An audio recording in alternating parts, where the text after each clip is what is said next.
Hi folks, welcome to another episode of Investment Income for Life. United Hampshire US REIT reported a strong first quarter 2026.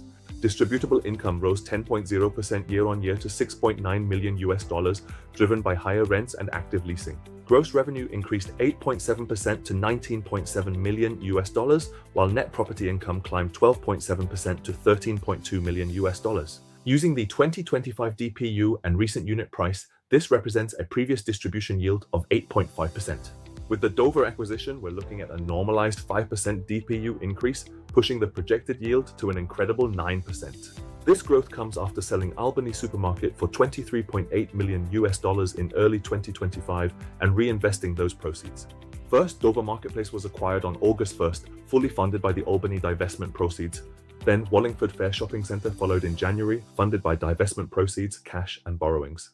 Portfolio fundamentals are resilient. The grocery and necessity portfolio maintained a high 97.7% occupancy rate. Weighted average lease expiry extended to 8.0 years, and tenant retention stayed incredibly high at 90%. The self-storage segment also saw improvements, with occupancy climbing to 89.2%.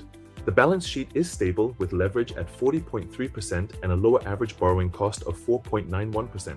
Crucially, there are no refinancing requirements until February 2028, providing a lot of financial clarity. Management remains positive, citing resilient demand for necessity retail and limited new supply in the market. The 9% yield and potential for appreciation make UHREIT an attractive investment in this environment. Personally, I'd invest more if it weren't for my current 10% holdings, which already represent a high concentration risk.